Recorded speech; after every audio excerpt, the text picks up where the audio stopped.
After our Christmas dinner, I noticed something strange. My card had been charged for all the gifts. Dad looked at me and said, "We took a vote.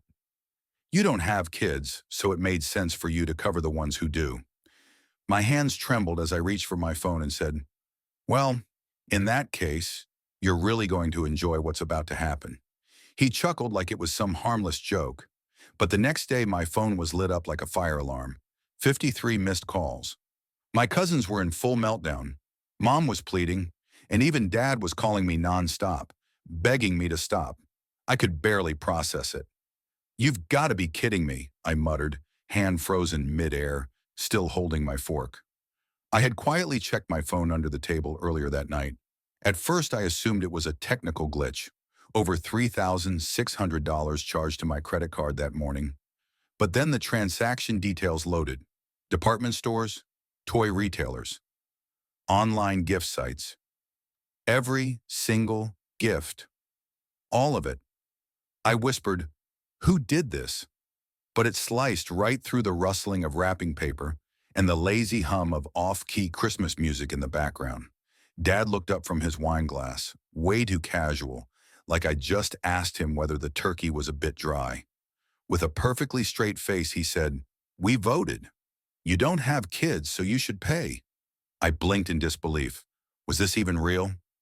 He went on like he was giving a weather update. "You don't have kids, the rest of us do. So we figured it was only fair that you pick up the tab for the little ones this year." I just stared, first at him, then at Mom, who quickly dropped her gaze to her plate. My sister silently sipped her wine while her twins tore into Lego sets I apparently paid for. My cousin Greg gave me an awkward shrug. He knew it wasn't right, but clearly wasn't about to back me up. "You used my card without even asking," I said. "You just decided I'd foot the bill because I'm single?" Mom mumbled, "You always say you don't mind helping." "Helping?" I repeated, almost laughing. "Helping means offering.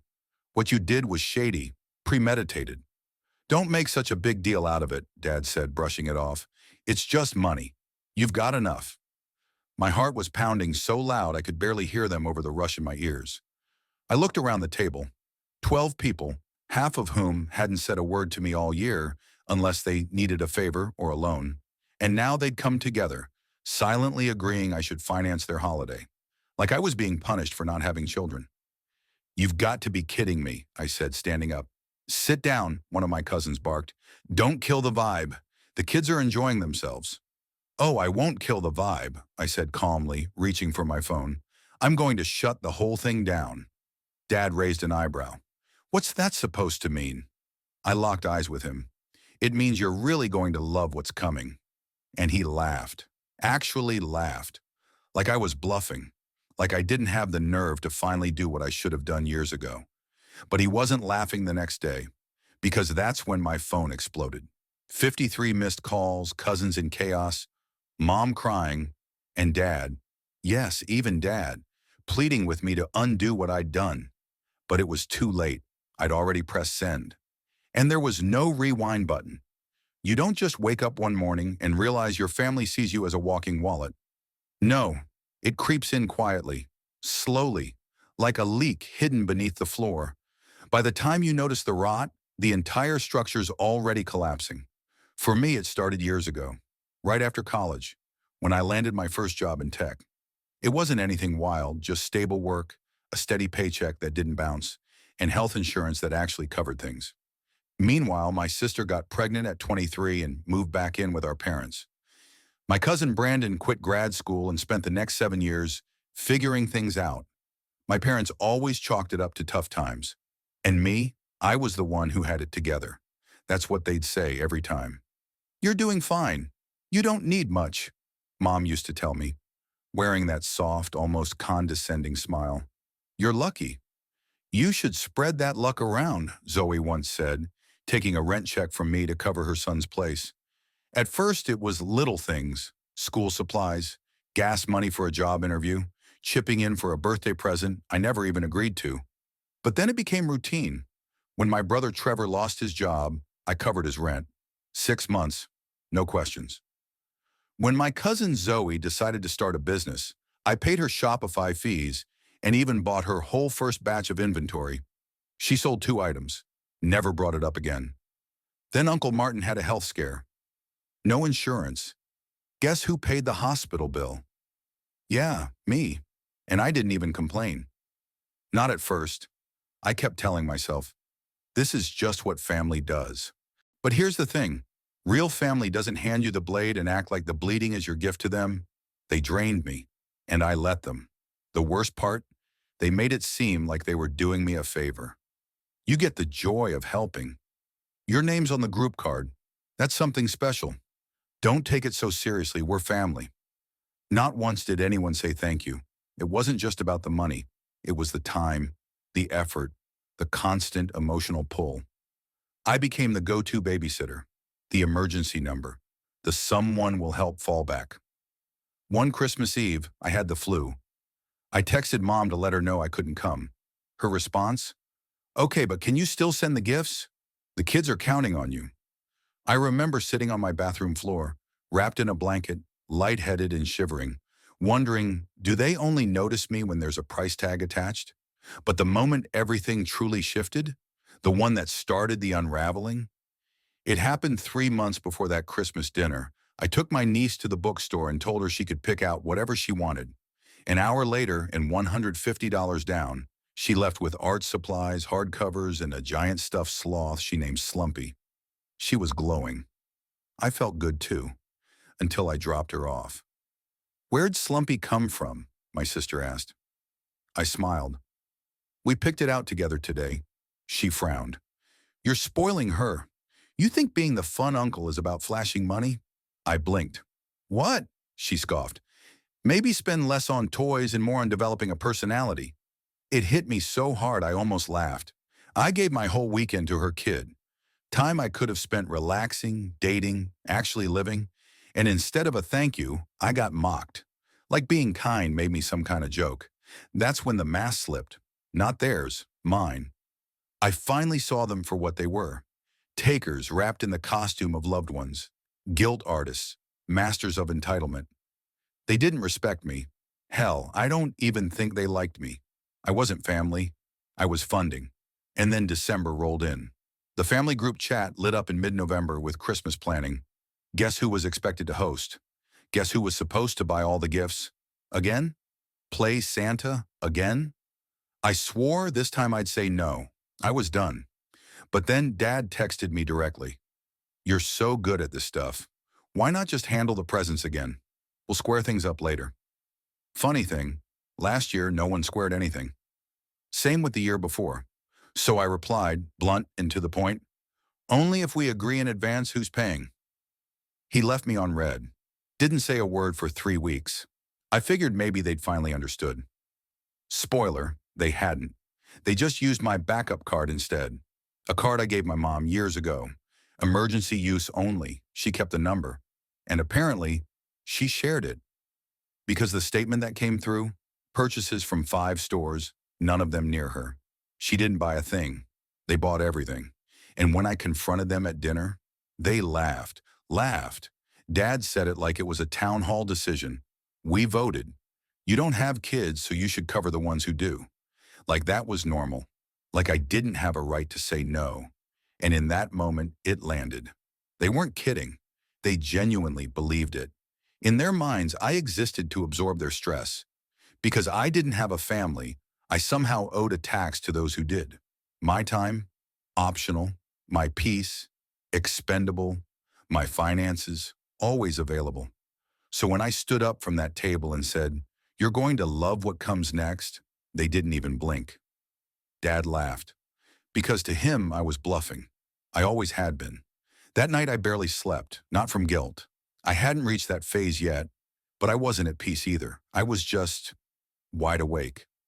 Lying in bed that night, I couldn't stop replaying everything. Every snide remark, every silent demand. Every moment they made me feel like I was less than because I didn't have what they had. Kids, debt, chaos. And somehow, that made them the heroes, like they were the ones doing life right. Me, I was the extra, the disposable one. But as the sun crept in through my blinds and turned the ceiling a soft orange, something inside me shifted. The hesitation drained out of me, like venom finally leaving the wound. And what took its place wasn't just fury, it was clarity. They wanted to call this a family vote? Fine. Let's talk about votes. I flipped open my laptop. My fingers didn't even pause. Subject, holiday contribution changes. Body effective immediately, I'm stepping away from all financial support related to the extended family. That includes, but is not limited to, Christmas presents, birthday gifts, kids or adults, school tuition payments, help with mortgages, random Venmo bailouts, emergency funds for vet bills, car trouble, and no more Disney Plus logins either. If you've already made purchases using my card, prepare for a chargeback. If you've saved my payment info or shared it without permission, expect to hear from legal. You cast your vote. Here's mine. Merry Christmas. The childless one. Then I hit send. Every single name in that group thread got it. My parents, my sister, all 6 cousins. Even the aunt who still claims I owe her because she watched me for 3 hours back in 1996. And after that, I turned off my phone. Took exactly 7 hours and 16 minutes for the panic to begin. When I finally powered it back on, it practically detonated in my hands. 53 missed calls, dozens of texts, voicemails filled with crying, shouting, and guilt. One cousin threatened to sue me for emotional distress. Mom sent a long message that opened with, "I'm devastated," and ended with, "This is just cruel." Dad called me 12 times. His last voicemail was short. "Please, for the love of God, don't do this." But it was already done. Because by the time they figured out what I meant by chargeback, I had already filed the claim with my bank. The fraud team approved it. Over $3,600 in unauthorized purchases, flagged. Those Barbie dream houses and Nerf sniper rifles, frozen. The iPads and those glossy holiday gift boxes, returned. And to really seal the deal, I froze the emergency card. So when cousin Zoe tried to use it for a hotel later that night, declined. Twice. The aftermath? Nuclear. Next morning, my uncle called, one of the rare few who never asked for money but also never said a word when everyone else did. His voice was heavy, low. "Your mom's been crying all night. She says you ruined Christmas." I didn't even flinch. "No," I said calmly. "They ruined it when they turned it into a transaction. They were just overwhelmed," he offered. I cut him off. "Number. They were entitled. And there's a big difference." He went quiet. Then, "So you're really going through with the chargebacks?" "Already done," I said. He sighed. "Well, I can't exactly say they didn't deserve it." Then he hung up. That was the last polite message I got for days. The real confrontation came 3 days later. I got home from work and found them standing on my front porch. Mom, Dad, and my sister Emily, arms folded, face twisted like she just bit into something rotten. "Can we talk?" Mom asked, her voice already trembling. I opened the door without emotion. "Say what you came to say." "We never meant for it to get out of hand," she rushed out. "We just thought—" "What? That I'd keep quiet and pay for everything again? Smile and nod while you drain my account, as long as there was eggnog?" Dad tried to jump in. "Son, let's not turn this into a war. We're family." I laughed, loud, bitter. "You started a war when you used my card without asking and called it a family vote. That wasn't love. That was betrayal." Emily rolled her eyes. "Oh my God, you're still going on about this? It's not like we emptied your whole bank account," I snapped. "I paid for your car last summer, Emily, because you couldn't drive to work with a busted windshield. You promised to pay me back." She scoffed. "You make 6 figures. You'll live." And that right there, that was the line. "That's exactly why this stops now," I said, stepping in close. "To you, I'm not a person. I'm a wallet that occasionally shows up with a damn casserole." Mom's eyes welled up. "We just wanted the kids to have a nice Christmas." "Oh, so the plan was to steal from me to make that happen?" Dad stepped forward. "Enough. This has gone far enough. You need to fix this. Undo the chargebacks now." I stared at him, said nothing. So he switched tactics. "Think about how this looks," he said, voice dropping. "What do you want people to say? That you betrayed your family over a few toys? I didn't blink. No, I said flatly. I want them to say I finally grew a spine. Then I said it, the sentence that made my mom gasp, Emily scream, and my dad turn ghost pale. I'm done with all of you. Your numbers are already blocked. And by this weekend, I'll be living in a different state, alone. The silence that followed, pure bliss. I pulled the door open. Now kindly get off my porch. The next 48 hours, utter silence. And honestly, it was heaven.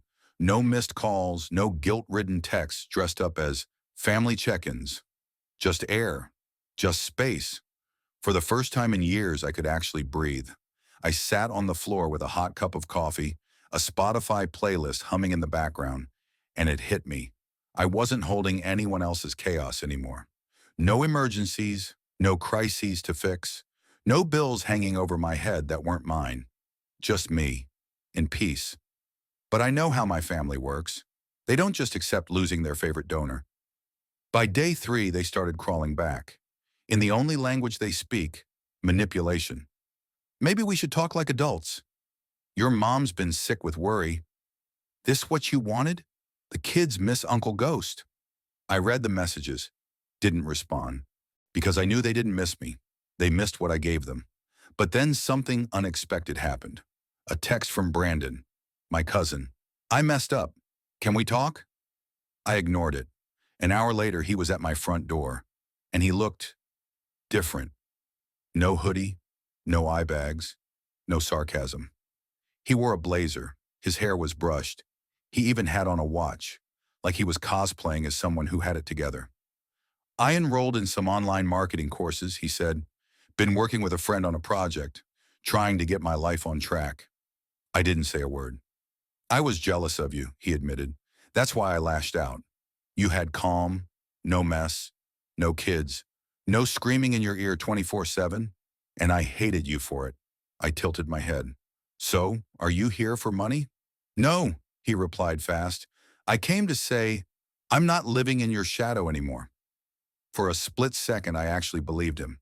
Then 30 minutes after he left, I got an alert from my bank. Someone was trying to reset my online account access. Guess who? Brandon. He hadn't changed. He wasn't there to make amends. He was testing the waters to see if I still fell for the tears. I locked every password, froze the emergency card again, reported it all. That was the last time any of them got close to my life. And then came freedom. I ended my lease, took a new job in another state, bigger salary, new apartment, and best of all, no relatives within 400 miles. But it wasn't the job that made it feel real. It was a message from Vanessa, Brandon's wife. I saw what he did, she wrote. I'm filing for divorce. And thank you. You were the only one who ever actually helped. That one hit deep. She knew. All along she knew what was happening, but she stayed quiet until now. And suddenly it hit me. Maybe my choice to walk away wasn't just for me. Maybe choosing me gave someone else the courage to choose themselves too. Before I left town, I dropped one last message in the family group chat. I renamed it, This Bank Has Permanently Closed. Try loving instead. Then I hit leave chat.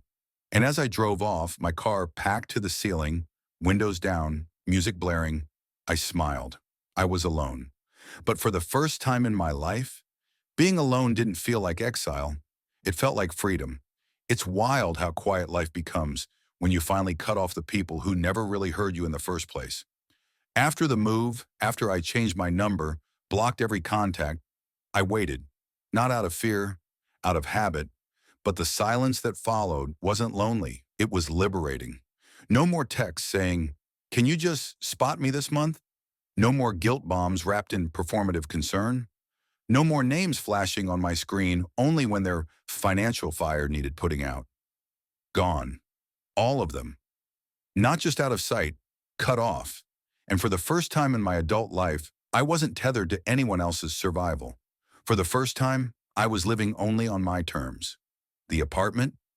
Nothing fancy, but it was mine. My space, my rules, my food in the fridge, my peace. That first night, I put my phone on Do Not Disturb Not because I expected calls, but because I finally knew none would come. And let me tell you, there's a kind of healing that only happens in silence. The kind where you don't have to justify your no. The kind where you don't have to convince people your boundaries are real. The kind where you stop asking yourself, am I being too harsh? You're not. You're not being harsh. You're being free. Of course they tried. New numbers, blocked accounts, even a burner Instagram DM that read, "Come home. We're family. Enough is enough." I laughed out loud. Enough is enough? That's what I said when you all voted to steal from me and then laughed about it. That's what I said when my own father insisted I should give more because I didn't have kids. That's what I said when my own cousin, after everything, still tried to break into my bank account. But now, enough isn't a plea, it's a boundary. And guess what? It's one they'll never cross again. I started therapy, and I told my therapist everything. She didn't blink, just gave me a quiet nod and said, "You were conditioned to believe love had to be earned through sacrifice." That line stuck with me, because that's exactly what it was. They taught me that unless I gave money, time, my peace, I wasn't worthy. Unless I paid, I didn't belong. Unless I bled, they wouldn't even pretend to care. That's not love. That's not family.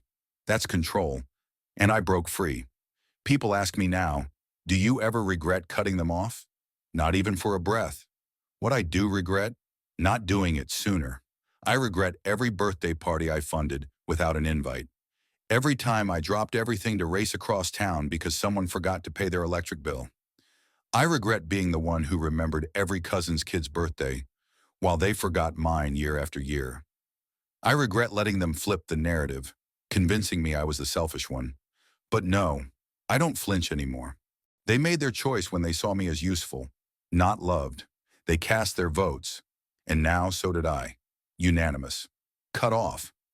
But here's the twist no one expected. I'm thriving. Better than I ever did when I was their emotional safety net and walking ATM. I got promoted. I started traveling. I'm dating someone who doesn't want anything from me except honesty and presence. I've been rediscovering hobbies I let die while chasing their approval. Photography. Real cooking, not midnight takeout hunched at my desk while paying someone else's rent.